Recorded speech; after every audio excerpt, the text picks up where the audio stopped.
Becoming willing. You know, there's words when you say it that it can sound like such a simple thing. Become willing to do something. Like if Robert were to schedule a roller skating outing, I am willing to do that. I can easily become willing to go to that roller skating outing. The same thing comes, are we truly willing to embrace this step? Are we truly willing to say all of that was hidden in that darkness, everything that I've cleaned out and found in all those dark little dusty corners, all the back pocket things, the things that I didn't really want exposed to the light, I exposed them. You know, I've done that, and I've come to this place where I'm not willing to let anything else move in there but God. That's the willingness that we have to find ourselves at. That's what this step is. It's why I'm understanding it is like a hinge. Everything hinges on this one. It's either you let God or you don't, but to get to that point, you have to have a willingness to hand it to Him, because it will require that every single day for the rest of your life. For our visitors, we're a recovery church, but we're not a recovery church just for people who may have addiction issues. We have come to find that pretty much everybody on this planet is in recovery from something, life itself. We live in a fallen world. We live recovery every day, and I took on a challenge of looking at the 12-step traditions from a strictly spiritual lens.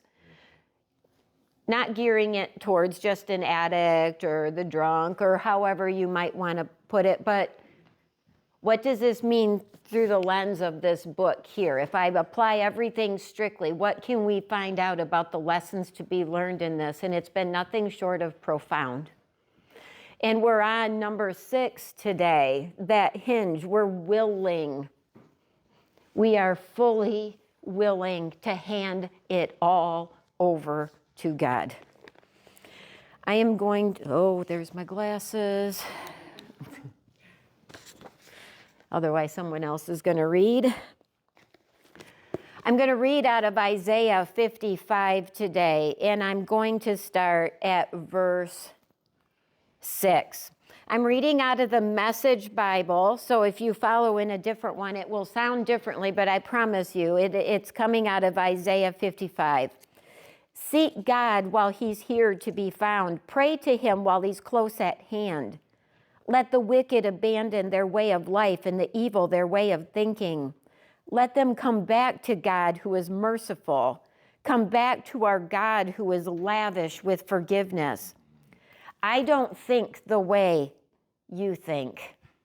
The way you work isn't the way I work. That's God's decree. For as the sky soars high above earth, so the way I work surpasses the way you work. And the way I think is beyond the way that you think. Just as rain and snow descend from the skies and don't go back until they've watered the earth, during their work of making things grow and blossom, producing seed for farmers and food for the hungry. So will the words that come out of my mouth not come back empty-handed. They'll do the work I sent them to do. They'll complete the assignment I gave them. Isn't that just a beautiful word picture of God pouring out onto you? Think of the rain or snow. Think of yourself as the earth. That rain and snow, what does that do? It feeds and waters the earth, right? But what happens, it also evaporates and rises and goes back and returns. Think of that as our praise back to God. And think of that in that circle of God's love falling on us and our love rising back up to Him. That's the circle He's trying to explain and describe here, because His falling words and then ours is what will feed and water others. And it finishes like this. So you'll go, wake up. So you'll go out in joy. You'll be led into a whole and complete life. The mountains and hills will lead the parade, bursting with song. All the trees of the forest will join the procession, exuberant with applause. No more thistles, but giant sequoias. No more thorn bushes, but stately pines. Monuments to me, to God, living and lasting evidence of God. That whole thing is just a beautiful word picture analogy of what we become from God. He removes the weeds. He removes the thistles. He removes the prickly, ugly bits and pieces and leaves in its place these things of strength and beauty. Not because it's us, but because it's him. And that's what he said. Are you willing? Are you willing to do this? Are you willing to hand all that you found to give to me so I can take its place? And that starts in the heart. You can't just go through the actions. You can't just go through the motions. You can't just say those words that your sponsor wants to hear. I'm starting to think sponsors have heard a lot of things people just thought maybe you wanted to hear.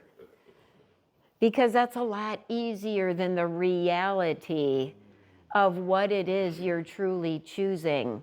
And that's what that's what sits so profoundly heavy on me. I didn't go nearly deep enough when I went through those steps. I didn't go nearly deep enough. I didn't fully understand from my spiritual lens exactly what it was. Because, I did the same 1, 2, and 3. You blow through it. Look at me, I'm already through 3. And now I'm like, if anybody says that, I'm like, you go back and make sure you know what 1, 2, and 3 are. Do you know who that higher power is in your life? Then proceed to 4 and 5. And now, if you get to 6, you should find yourself fully ready. So are you worn out and tired? Do you get tired of always trying to earn things? People always have a million ideas of how you're supposed to do things. This is the way, this is how you do it. So you can sometimes take those ideas and think, well, if that worked for them, that's the way I have to do it. And now you're trying and striving to do things a certain way because this is how it worked for them. And they said this worked and how you're supposed to do it. And I don't understand it. But if I do step 1 and step 2 and step 3 and just do that, then it'll be good. But you lack the understanding. It's not going to be good. You're not going to be living real. You're just trying to live someone else's footsteps. Because what I've come to find is that has to be shed. You have to shed any appearance of trying to be like somebody else. If your behavior is I'm modeling my life to look like something else, step back a second and first find out exactly who you are and then step out as that. That's more frightening. That can be a frightening thing. Step out exactly as I am, not trying to dress it up, not trying to make it look a certain way. Yeah, that way. Be real. Like be completely real. And everything in me says, and that's why I sit and cry when I see this shirt sitting on my table at home. Because it belonged to somebody who did nothing but just, I lived real. It was Rusty, Was he real? Rusty was real. Rusty didn't pretend to be something he wasn't. Rusty was Rusty. And man, I love him for that. How exhausting is it to live a life trying to be something we aren't? And how deeply grateful I am that Rusty didn't take a peer recovery coach class and then walked in a suit and tie trying to fit a role. Rusty pursued that as Rusty was, and that's beautiful. Because we so often think that taking that step means we have to look different, behave differently, act differently. No, we may need to polish up, but we're doing things because our heart says this is what we need to do. We're showing up real just as we are because we've learned in those other steps that that's how we get ready to do what God has for us to do. God's not going to work in an artificial and fake environment. Oh, if that's not convicting to me, I can't even tell you. And the sad thing is that fake and artificial environment is one we often are striving for from a place of, I want to be a good Christian. I need to do all the right things and learn all this stuff and memorize verses and, try to never, ever, ever let a word that's not in a Bible come out of my mouth. And, I got to, the rules, all the rules. Are you tired? Are you worn out? Are you burned out on religion? Come to me. I'll show you how to take a real rest. That's what God says to us. It's not about religion. It's not about religion at all. It's about being spiritually connected to your higher power. You know why you're so tired? Because you're trying to do it all your way. Even if you're trying to do it for me. Like, I'm right here trying to take it. I sent my son. He died for that. So you wouldn't have to carry this. This step is where you say, you know what? I'm willing to give this to God. I'm too tired to keep doing this. It doesn't work. And for some, that comes easy. The understanding of that comes easily. You get that right away. And then if you're wired like me, God's like, 40 years from now, she'll get it figured out. He never gave up. And I mean a literal 40 years. That's not lost on me. I did the math the other day. When did my drinking start in earnest? And when did I choose to be sober? 40 years.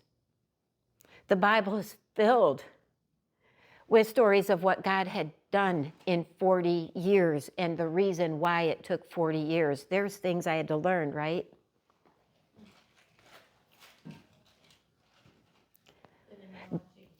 Yeah. The willingness comes when you fall on your knees and says, I can't, but I know who can. And you start gathering it up to hand it over. That's the willingness. Are you willing to do that? All those dark corners, where the dust collects, because I don't look at that stuff or talk about that stuff. Remember Abba, your dad? He saw you when you put that stuff in that dark place because he was there when you did the dark stuff. He knows. He knows. He's like, why are you living in secret?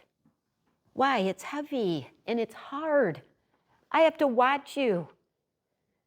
He's a loving father, right? What happens to us loving fathers? You're a loving father. What happens to you when you watch your children hurting? Do you think God doesn't love us that way? Do you think there's not a grief in knowing it doesn't have to be this way? Watching someone you love enough to give the universe up for, Psalm says that. God says, I would give the universe up for you, Dave. And you think he doesn't see you in your hurting. You think he isn't right there saying, load me up with all of it. Let me take it. We've talked before too. It's like you think standing in court and you're just about to get a life sentence and you're just trying to wrap your head around the fact like that's forever. Like I'll never ever be out. Like this is the rest of my life. And you're sitting there in shackles in the jumpsuit and here comes a big old burly. That's how I imagine it. It's never happened to me, but I imagine it to happen like that. And they're coming for you and there isn't an escape. There's no escape. And you know you have no choice. And then the judge is standing up and he takes off his robes. And he picks up a jumpsuit. And he takes the keys. And he takes off your shackles. And then he puts them on himself. And says, I'm ready to go. Take me. You're free to go. It's what he did. It's exactly what he did. Are you willing to give it all to someone who did that for you? You can trust him with that. You can absolutely trust him with that.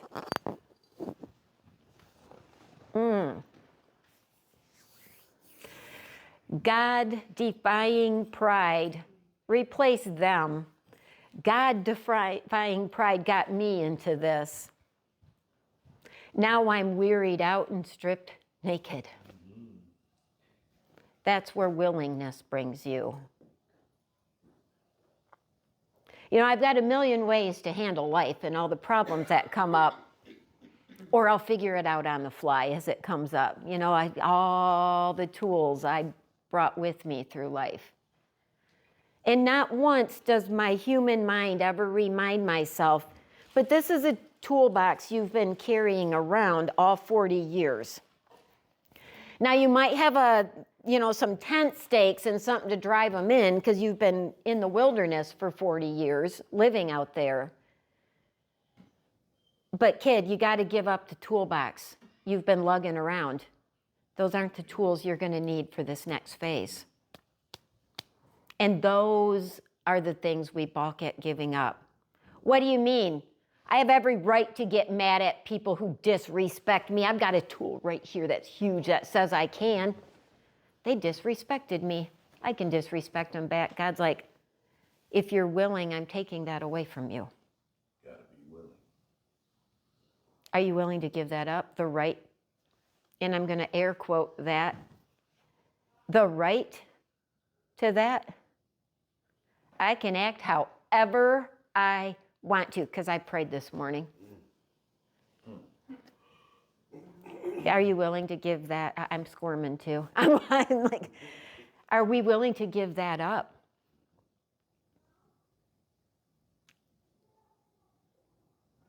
Are we willing to give up? I'm going to handle some business because somebody really went low.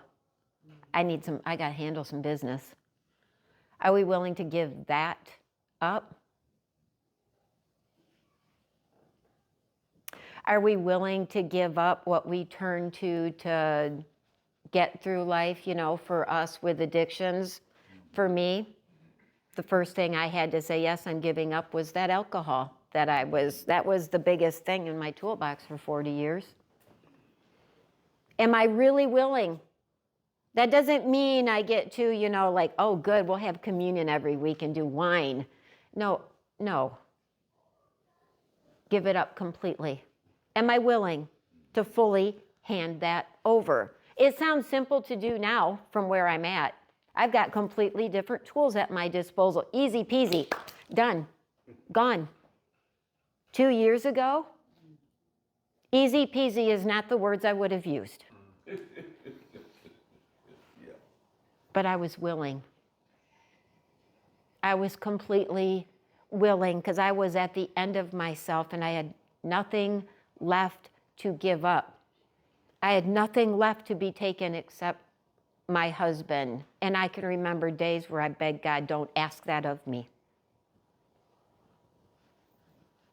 Don't.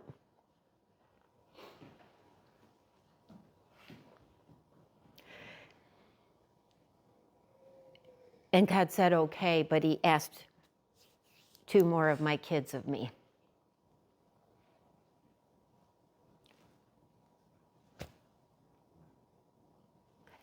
Am I still willing? God's right there. Are you still willing to trust me? Are you still willing to trust that I know what I'm doing? All I can say is, outside of the Spirit, there's no way I could have said yes to that.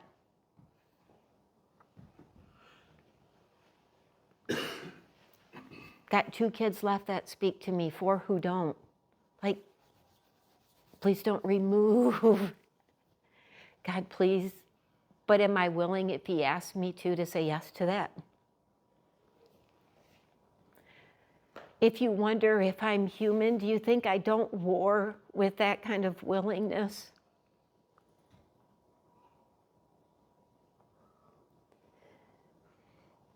You read verses in the Bible sometimes, and it says, unless you're willing to give up mother and father and family for me, you read those never thinking you're going to be asked to do that.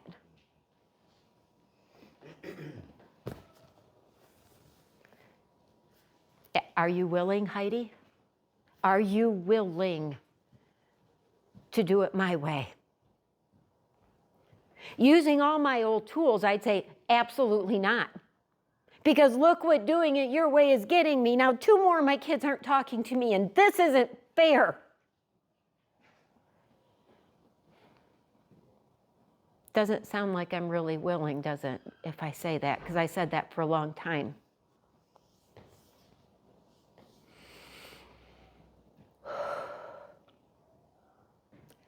That's when I realize this process of the steps, this is asking a lot, but we don't often think about what it's really asking. Those old tools that we use to navigate life, yeah, that has to go in what you hand over to God. That's the next step, the actually doing it.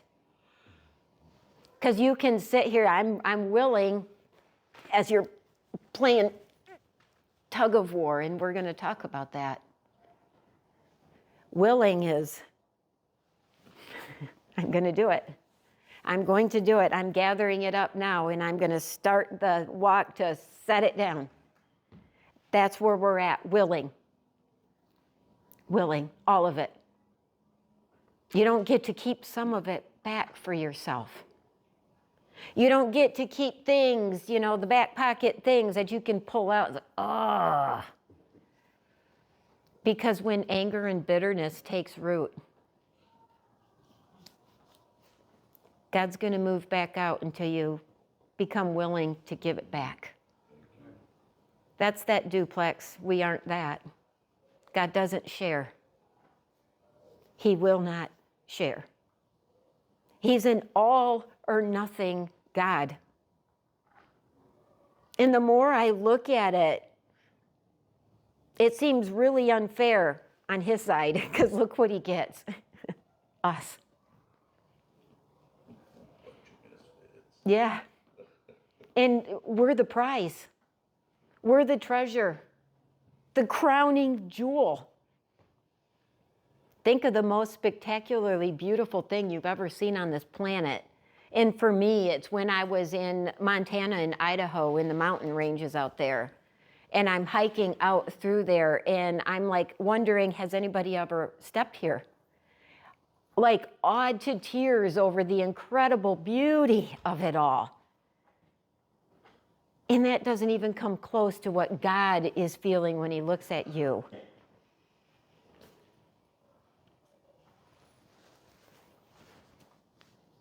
So are you weary? Are you tired? Worn out on trying to do it all, be it all? There's a solution, but it starts with being willing. So what's next? Are you ready? Are you?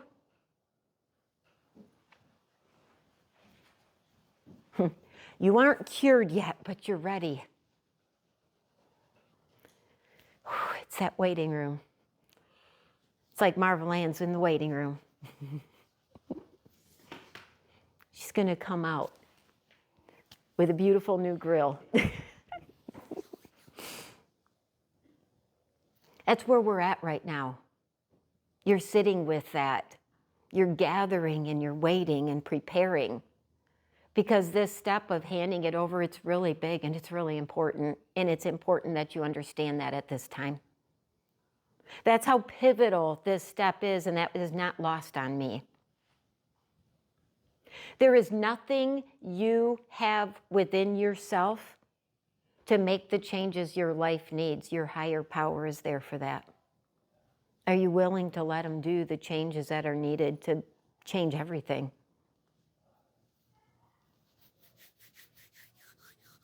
God doesn't barge through doors and says, I'm here whether you want me to be or not. You know, he's not the Kool-Aid man coming swinging in and bursting through that wall. God doesn't work that way. Behold, I stand at the door and I knock.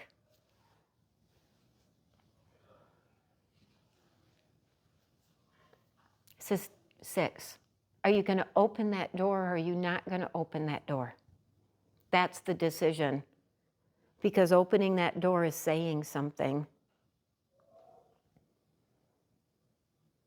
What it should mean is, like that stone rolling away from that dark tomb, being fully exposed by light because an angel himself sat on there. Can you imagine the brightness?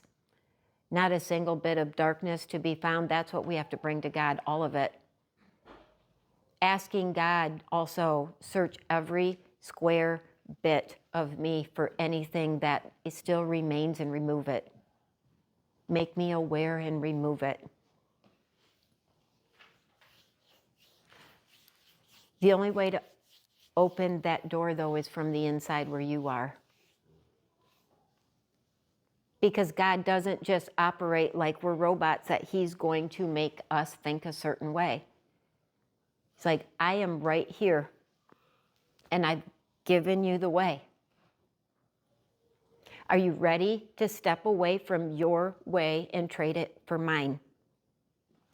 And isn't it just so foolish to think as little human beings, we hang on to our way? It'd be like going to a car dealership. Sky's the limit. You don't have to pay for anything. It's my gift to you. And you go searching around for the trade-in jalopy that's got rust holes big enough to climb in, and the floor's falling out, and throttle cables are broken. I don't know what that is, but it sounded good. And the transmission is blown, and, you know. No, I know, blinker fluid's gone, and all this stuff. And you're like, that's the one. Think about that. That's what we choose when we're choosing our way. That's what you want? Blinker fluid. Dang. My bad, guys. Yes, Stacy sells it at the counter. Just go, yes. Yeah, it comes in a little 4-ounce bottles. I think they're like lime green or something, blinker fluid. Elbow grease and blinker fluid right in the same place. So, yes. So, the stuff you learn on this show. yes.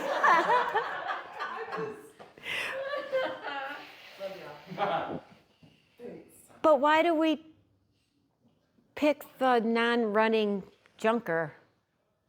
Why do we say, yeah, that one, but that's perfect. I have this. No, that one is great. I want that one, and we're in there, and now we're mad because it doesn't run. The tires are like, one of them's missing, the others are bald and flat, and we're angry. Angry because I have this car. You gave me this car and it doesn't work. How stupid does that sound? I have what you need. You just have to choose it. You have to choose it willingly.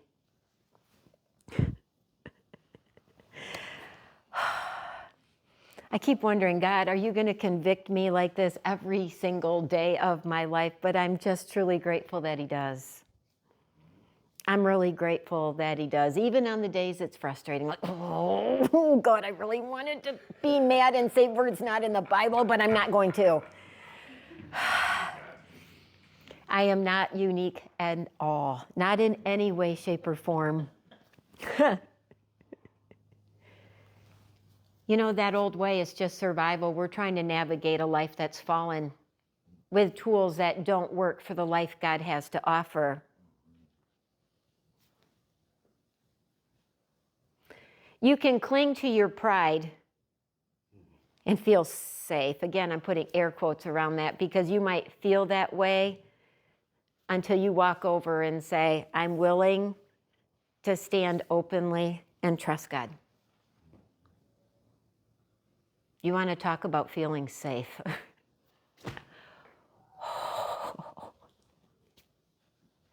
I never felt safe in the spaces I tried to build around me. But God, there's no end to the safety we have in Him. And you can fix yourself, those of us who've been around the table, sat in a circle, maybe listened, and those infamous words, I got this. I got it within myself to do this. I can do it all by myself because I'm strong enough in who I am to do it by myself. Other people need that community stuff. Other people need groups. I don't. Come find us when you do.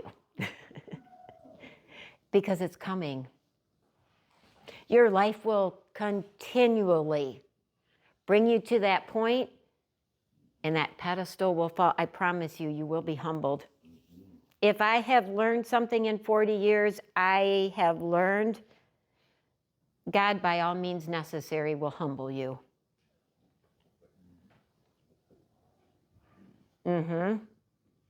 Dave's been humbled, I can tell, just watching you right there. So you are free to choose that. Go ahead. Use your willpower. Fix your life.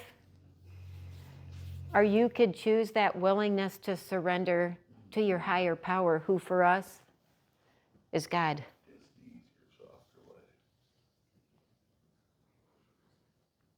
Or you can sit with your sponsor who's been hounding you to do these steps. Okay, I'm going to do them. Going to tell them I'm doing. Here's my paper, wrote it down, did the stuff. Yep, we're good. Oh, got her off my back. She's got me on 360. She knows where I am all the time.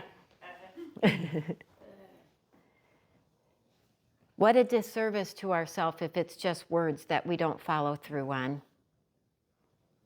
While we may think we might look good to our sponsor, what a disservice to ourselves. You're missing out on the best part of it. So instead, step 6 at this pivot, you're just saying you willingly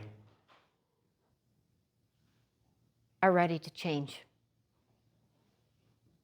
I am fully willing to change.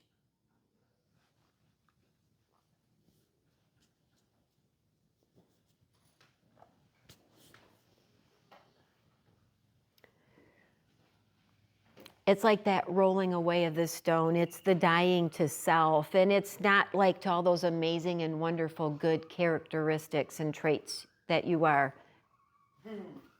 Every week they always have to interrupt, but the dying to self, that's your old ways. You know, that rickety old toolbox you've been lugging around and you're trying to fix all of life's problems. And the dying to self is dying to pride, ego, lust, arrogance, anger, bitterness, resentment, shame, anxiety, depression. You know, those things that are the opposite of the fruit, because what does God offer in place? You should know this by now. Love, joy, peace, patience, kindness, goodness, gentleness, perseverance, self-control. Which one of those sounds awful? When life is just a mess and it's heavy and it's chaos, which one of those doesn't sound good? Tell me how anger and bitterness and resentment in you will help you through the difficult times.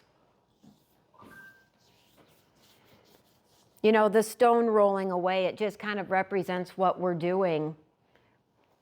We were all here in this fallen world, living that life of fallenness, not even realizing we're in this darkness until that stone's rolled away. Are you willing to come out of there? Because that's what this is. Are you going to choose to stay? God allows you that. Are you willing to actually step out? We know that Jesus came out. I can't even imagine Lazarus in that story. But like Lazarus, you might be still bound up with all them old bandages like he was. He needed help. Lazarus needed help to be free. People were there to help with that. Isn't that community? It's also where one of the most profoundly beautiful two words were that affected me deeply when I sat with it. It just simply says, Jesus wept.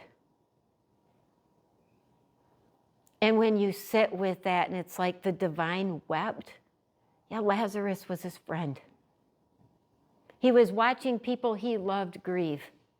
And what did he do? Jesus wept.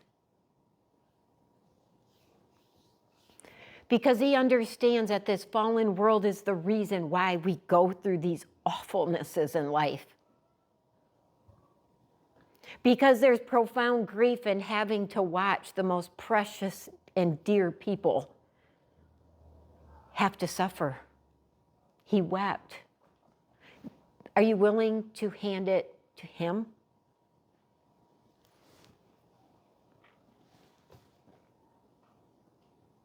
Don't wait to get it all right first, because we so often do that. That's that analogy of in the past when I'm like, I really want to go to the gym. So as soon as I look good in gym clothes, then I'll go to the gym. Forgetting that going to the gym will do what it is that I was aiming for. And it shouldn't be to look good. It should be to be healthy and well. God's not waiting for you to be perfect.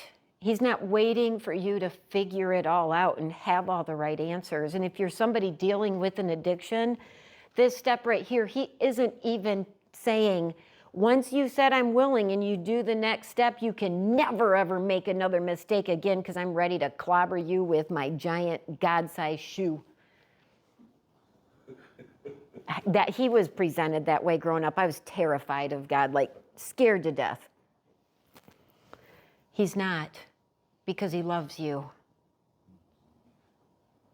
His grace is endless. The fact that we're here and able to choose this shows you how much he loves you.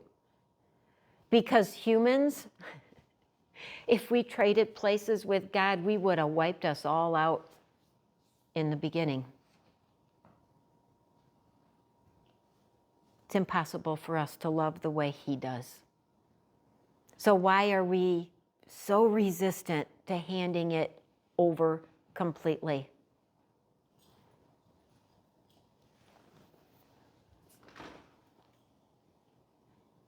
I have some bad news, though. This willingness, you're going to have to be willing every day for the rest of your life. It's not a one and done fix.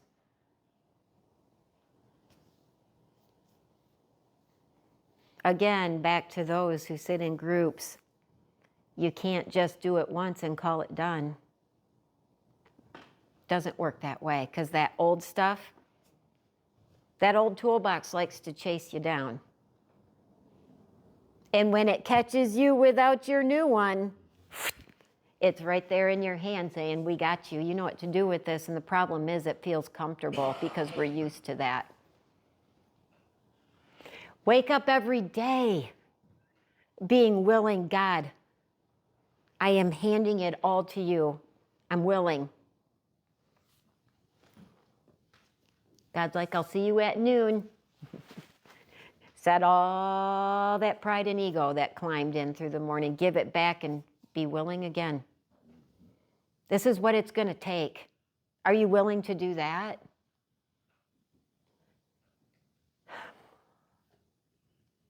It's never about being perfect. It's about your heart. God says it over and over and over. I'm going to search your heart.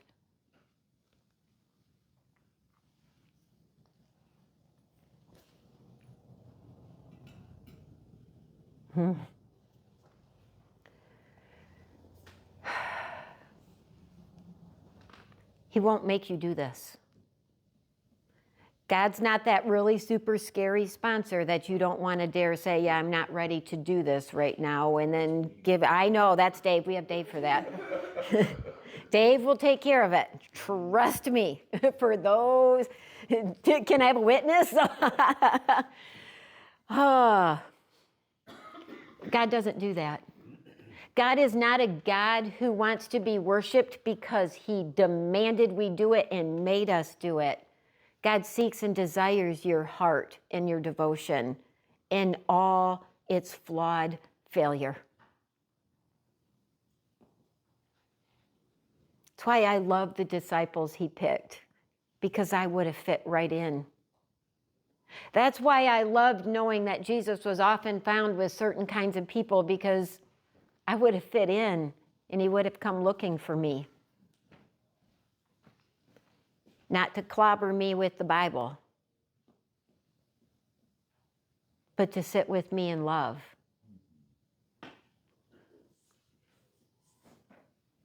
He's not going to force himself in.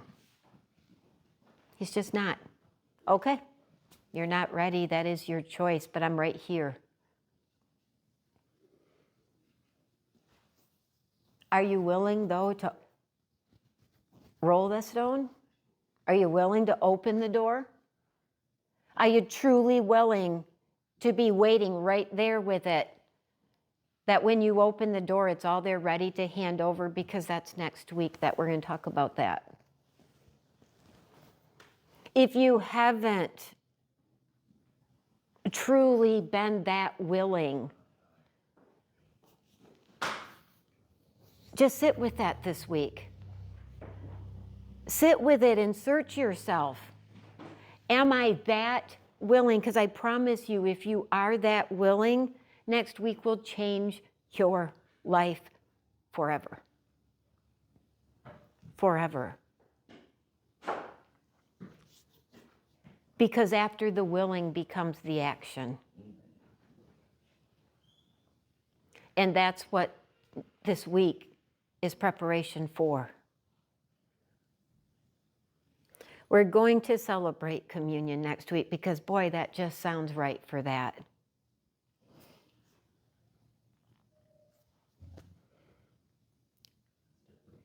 At the end of the day, God really doesn't ask a lot of us. Are you just willing to be willing? Are you willing to just receive what I'm giving you? You don't have to do anything, just receive it. Stop trying so hard. We make it so difficult. And it's as simple as dancing with cute little smiley baby to some praise music, just feeling joy. Are you willing to do that? Do you want that? You can choose to be tired and burned out if you want to, but you don't have to be. It's that easy. The choice is yours. Are you willing to be willing today? Amen.